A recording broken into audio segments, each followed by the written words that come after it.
And we're live. Ladies and gentlemen, welcome to Monday Night Live. I hope you're ready for a big week. I certainly am. Been a big week with LinkedIn. There's been some updates. LinkedIn Stories has been released in Australia, Brazil, and UAE, I believe. I think it's going to be huge for the platform based on what it's done on Instagram, YouTube, Facebook. We're going to see engagement skyrocket. And now that the important updates are out of the way, I'd like to introduce tonight's guest, Mark Di Noia, who is a friend and client of mine. He's also won BRW Fast 100 award 3 years consecutively in a row. Helps businesses grow, get a grip on their business, introduced me to a few things that have helped me systemize my business, which I appreciate very much. So, Mark, welcome to the one and only Monday Night Live. Thanks, Nathanial. Great to be here. Maybe to start with, given that some of the people on the call may not know exactly, where your background and how you became an entrepreneur, do you want to take us back to the beginning and tell us how you got into business? Yeah, sure. So probably all the way back to growing up in a very entrepreneurial family. My father was an entrepreneur. He had 4 or 5 businesses going at once, and I grew up in that environment, that small to medium-sized business environment, risk-taking environment. And I think from a very early age, my first business was mowing lawns in my local suburb, which my dad was really proud of me for doing. My mum, not so much. She was worried that I'd get hurt. But look, that probably was the formative years, and that progressed to my first business when I was 21, which was actually in the service station industry. So it's quite a young age. I was a business partner of mine. My brother-in-law, he was 23. I was 21. And we grew that store to a $15, $20 million business, 30 staff. Wow. Yeah. And that was really my first crack in business. Wow. So did you hit a home run straight off the bat with your first business, did you? Or? Depends what you class. I was hit with a bat. That's probably more of a correct description. I think the first 6 months, it was an incredible ride, but the first 6 months actually was torturous. I almost lost the business. I was probably 2 months away from it all going broke, and we were fast running out of cash. And look, luckily able to wisen up and avert the danger. And luckily 5 years later, ended up being a phenomenal store, top 30 store in the Caltex network, and it sold it to Caltex because it was that strategically important to them. So good in the end, but at the start it was absolute horror. Yeah, and what did you do next? So from there, moved back down to Sydney. I'm a Sydney boy at heart. Got married, had my first of 4 kids that I've got now. And you talk about business being hard. Try managing them. But yeah, through a family connection, got involved in the construction industry. And we built a business with myself and my business partner at the time. Back in the GFC, actually, 2008. Started with 3 staff, circa $500,000 turnover, and grew that business to a $65 million business with 70 full-time staff. And then I exited that business in 2018 successfully, and had a real rocket ride there. Yeah, awesome. So what do you put it down to? I mean, you've had success growing at it's very difficult going from a $1 million to $10 million. I mean, those numbers that you're talking about, it's not something that a lot of people can do. Do you think it comes down to, are entrepreneurs born, do you think, or can they be built? It's probably a good age-old question. I think they certainly can be built.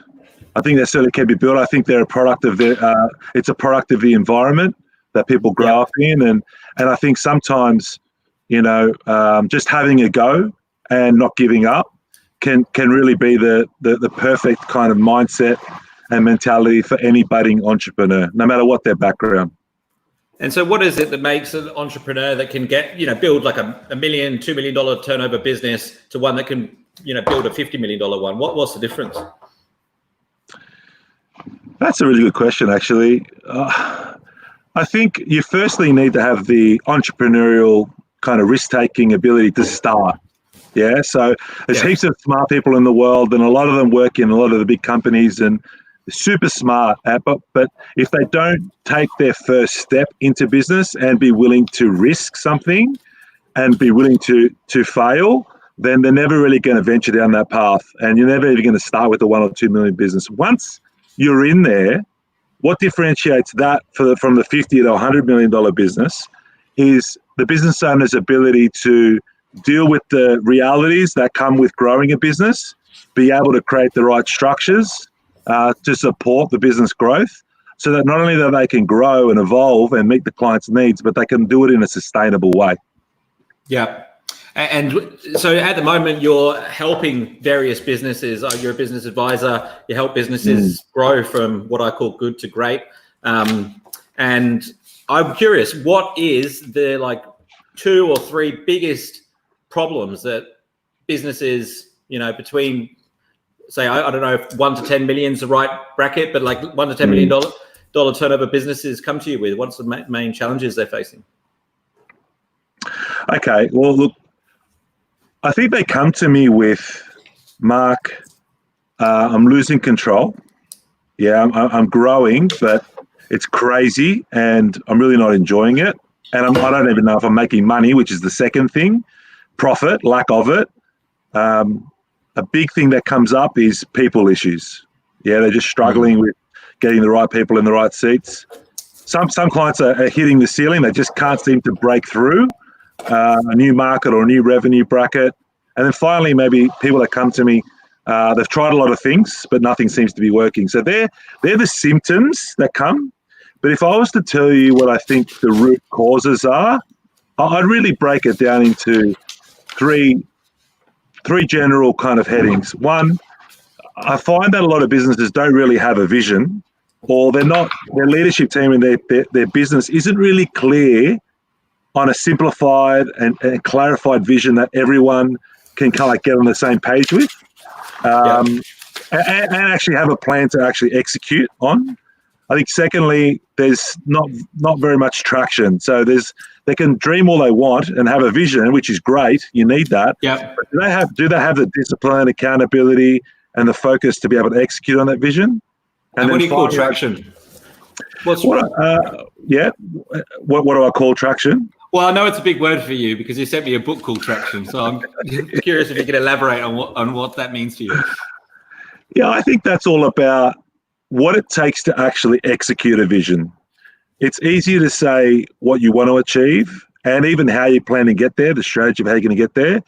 But it's a whole nother thing to actually put in the structures and the processes to be able to actually execute it on a day-to-day. And that's when we're talking about, really identifying the roles and responsibilities in an organization, how it's organized to produce, and how simple things like KPIs are set up, meeting pulses, so that everyone can stay coordinated and actually resolve issues to achieve that vision. Yeah. And when you were growing the businesses that you've worked in the past, what was one of the biggest mistakes that you made that you think you would have done differently? I don't know. How long have you got? I don't know where to start. Look, maybe building off the back of the theme of what I just said, I think certainly when the business was getting bigger, 50, 60, 70 mil, in a bigger business, I think my big realization was I was getting along with my leadership team, with my senior managers, and we had a good relationship, but I realized before putting the system in that I work with now that I really didn't open up the business and include them in all the decision making. I didn't really open it up so that they could be a part of where we're going and really contribute to the strategy and the vision. I kind of felt like that was the pressure was on me, and they could just stick to their functional expertise. And I realized it's a lot of pressure, and you realize that you actually don't have all the answers, and the better you can collaborate and build a leadership team, the more sustainable and more enjoyable business is going to be. Yeah. Maurizio's asked why in 2016 you pulled out. Does that make sense to you, that question? Yeah, so I sold to my business partner, my shares to my business partner in 2018. And I think I sold because, it's a good question, because the 3 prior years, we had actually achieved the BRW fastest one of the fastest growing companies in Australia, one of the top 100.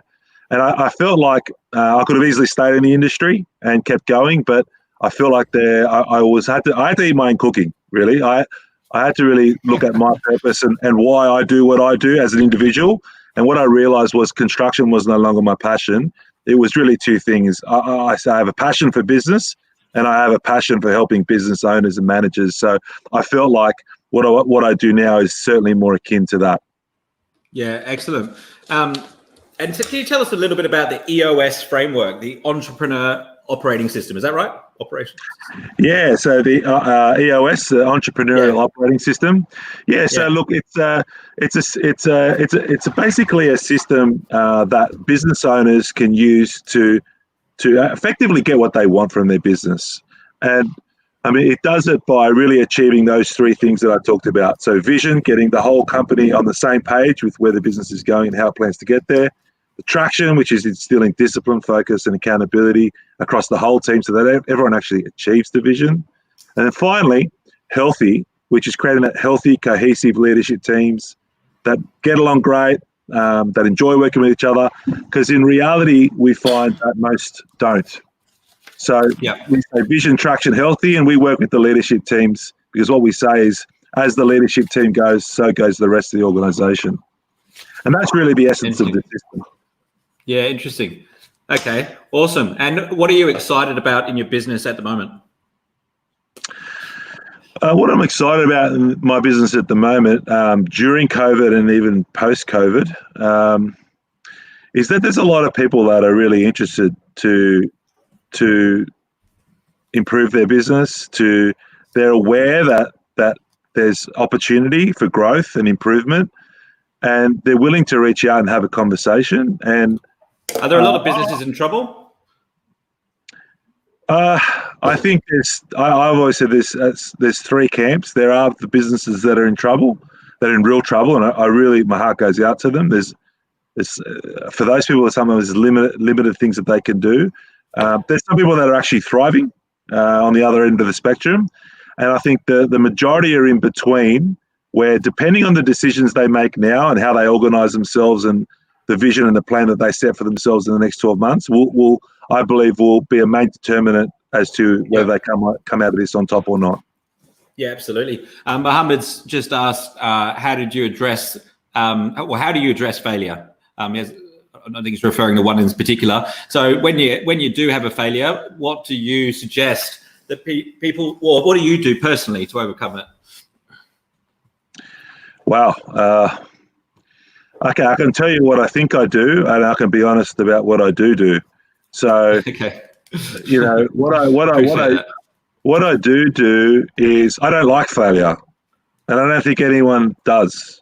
And to be honest, when failure happens, even if it's the smallest thing or a big thing, I tend to get introspective, and you know, no one likes repeating the mistakes. What I preach, and what I'd like to think I wake up to myself and eventually kind of consciously have to work on myself with, is I need to reframe failure as I need to actually embrace it and to say the more times I fail, the closer that I'm going to get to where I want to go, because failure is the world's best form of feedback. And I even sometimes catch myself, I'll be really honest with you, I sometimes catch myself saying, my greatest issue right now is that I'm actually not failing enough, because there's a lot of small wins and big wins that I'm having. And I even caught myself 2 weeks ago on the train thinking, you know what, I haven't had a big issue yet. Maybe I'm not actually reaching that far enough. Maybe I'm not having a go. And this really talks to what you do, Nathaniel, and the coaching that I've received off you from LinkedIn and so forth. I honestly believe I'm not failing enough with my LinkedIn participation and social media activity, and that's an example of what I need to do more. Embrace it, go for it, and get more failures up, because I know the type of person I am is I'll overcome it if I face it. Yeah. I think failing fast is important in some areas of business. Social media is one of them. The reason that people don't feel comfortable failing fast on social media is they're concerned what other people think. So it's very I don't want to do anything wrong because someone might think I'm a dickhead. But Like if you do it wrong 100 times, you're 100 times better off than the other person. So yeah, like I've got comfortable with people thinking I'm a dickhead to get good at social media. I often go to LinkedIn training. There's somebody who's like signed up from my social media profile, and they say to me, "Oh, we thought you'd be a tosser, but you're all right." We've got another question here. What do you do when you're in the middle of way of business and discover that one is not for you? That this one is not for you. So I'm assuming that they mean that the business that they're in is not for them? Yeah, I think so. Yeah. Well, I think the first thing you need to think about, I would go and talk to someone that you trust and have a conversation, because you don't know what the truth is. It could be your way, I guess your own way of kind of protecting yourself from the possibility of failure. And maybe there's a ceiling that you just need to push through and get through some help. And at the same time, if you get the right advice from a trusted person, it could be an opportunity to stop, to stop now and stop digging kind of the hole deeper. And then if you're in that situation, after you've received not anyone's advice, not the taxi man's advice, no offense to taxi people or just a random person on the street, trusted advice from people that you look up to, have been there and done that, would be a good suggestion. Once you receive and you realize, you know what, I'm actually in the wrong thing, then what I would say is then you need to pick a partner or work at steps to responsibly start exiting out, and put it down. This is where I circle back to failure. Put it down as a failure, but reframe it as there's those great learning lessons. It means you got on the court. There's a lot of people that don't even get on the court and have a go, and it's about not giving up and being committed to make sure that the next one's a success. Yeah, and I think asking the right questions as well. One of the questions I've always asked myself, whether things are going wrong, whether things are going right, is where is the opportunity here? So if it isn't something you want to do, and there is something that you are passionate about that you want to pivot into, look at where the opportunities are based on your current position and how it might be able to benefit your future. I think that could be a really, I think that asking the right questions is a really important step in order to find the right answers. I got Paul Hodgson just dropped by and said, "How can I stop caring about what other people think?" Paul, thanks for contributing to the CEO Sleep Out last week. I appreciate that. So, I mean, Mark, I'll let you share your thoughts first. How do you think that you can get over caring what other people think? And maybe I'll add some bits to the end. Yeah, it's tough. Well, first, I think you got to recognise it's going to be different for different people, and no matter what I say, I don't know your personal circumstances. I don't know how you think, and it's going to. All I know is that it is tough. But I guess you need to probably take a moment to reframe it. If I was you, and think, well, if I cared about what everyone would think, then effectively what you're going to do is you're going to basically give your life to them and let them live it. Now, is that something that you really want to do? Because you got one time, we're all going to have our D-Day, and consider that we have a choice. Either we're going to care and then give our life away to the hundreds of people that it's pretty much going to dictate how we do things, or we're going to say we've got one life, we've got one chance to make a mark on this life and make a difference. Bugger it. Again, I'm going to embrace the fear and I'm going to do it anyway. Yeah, and I mean, if you are to be successful on social media, there's going to be a lot of people that don't like you, don't like your stuff, because you've got to be a little bit edgy and you've got to be a little bit opinion driven. And I think from my experience, there's been two sides to caring what other people think. One of them is self-awareness, so understanding where your strengths are, and being okay with the weaknesses. I think that's a big one. And then, and I guess, you have your people that are closest to you. It's quite important what they think. And it's quite helpful if they're not following you on social media, because you don't really want to hear their opinions. It probably don't matter that much, positive or negative. But also practice. Like the amount of times that I used to, at the start, just drop videos that I was embarrassed about, just, do it the first take, drop pictures, non-stop. just dropping them. And, sometimes I just wouldn't read the comments. But the practice of it means now, like, I'm quite happy to go live, and it's not perfect, and, that's okay. I think you have to get comfortable to some extent being uncomfortable just by practicing. That's great. Great tip. I mean, that's with social media in any event. But, I mean, it's a tough one. Everyone cares what other people think to some extent. I'd love to say I don't, but, that would be a lie. We all do to some extent, for sure. Me included. Yeah. But at the end of the day, like if they don't know you from a bar of soap, they're not commenting on anything to do with you or your character. It's literally just them projecting the way that they're feeling, and if it's demeaning or like not constructive, generally they're suffering, so they're in a place of pain, and it's got nothing to do with you whatsoever. That's right. I went on a bit of a rant there, didn't I? That was good. It was good. Okay, so have we got any more questions here before we wrap up? How do I stop caring what other people think? Yeah. So you're in Sydney, aren't you, Mark? Yes. Yeah. You look very rugged up and warm there. Yeah, I'm actually right now. I'm actually at my house, and I've been kicked out on the deck. The kids are running amok, and I thought I better get out of here and put a jacket on, make sure I don't get interrupted. How old are the kids? My eldest is 12. Christian. Nicholas is 10. And Amelia's 8, and Sammy's 3. What an accomplishment! You've done all of that, all of those, accolades in business. And then behind the scenes, you're raising 4 children. I got a puppy a few weeks ago, and I feel like my hands are full. So, I love to take the credit, mate, but I think Nicole, my wife, deserves all the credit there.